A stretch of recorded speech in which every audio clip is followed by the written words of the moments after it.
We're back now with more of our exclusive interview with Pippa Middleton. Earlier, we discussed how she feels about her sudden fame. Now, on the upside, she's been able to use her popularity for philanthropic work.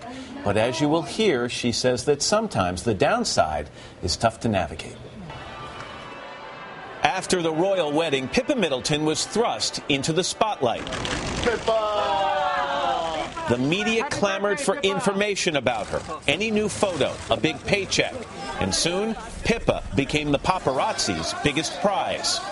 There is, a lot of pressure I get in London, just my day-to-day routine. Occasionally I might get followed by paparazzi. And have you had a hard time with that? It's been a bit difficult, yeah.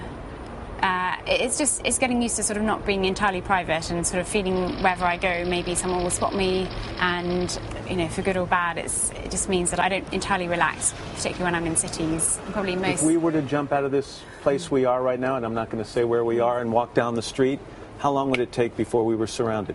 I don't think it's that bad, but I think that the nature of Twitter and Facebook, people, even if they spot me, will just say they've just seen me somewhere.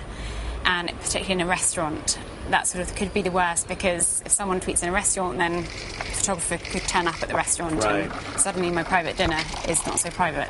I mentioned it has an upside and a downside, that the very same media and the very same people on those social media sites that want to make you the it girl, at some point they decide, we're done. Yeah. And they sometimes want to tear you down. Have you experienced that?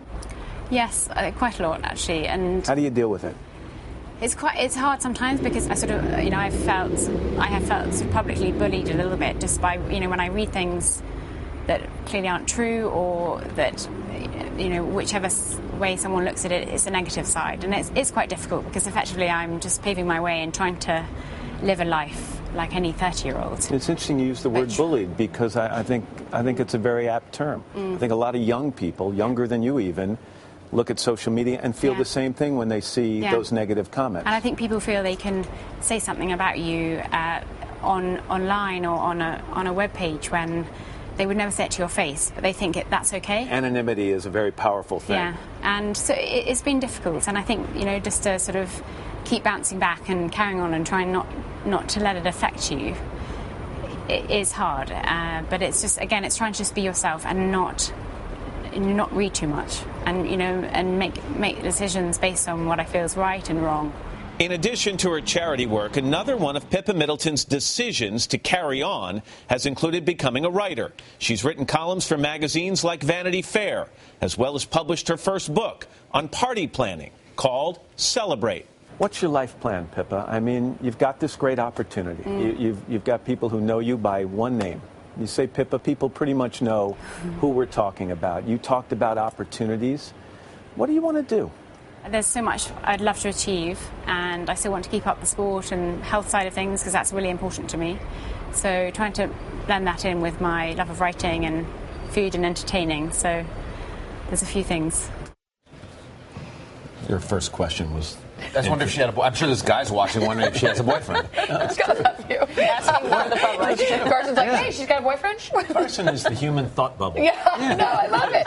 It's a very good question. Right. And yes, she does. I think she is involved with someone. Okay. What's coming up? Today we're going to talk to Pippa about the special man in her life. He's small, and he tends to drool, like a lot of men, probably. And he doesn't say much. Of course, we're talking about her nephew, Prince George, and we're also talking about Pippa's relationship with her sister, Kate, the Duchess of Cambridge, tomorrow. Look forward to that.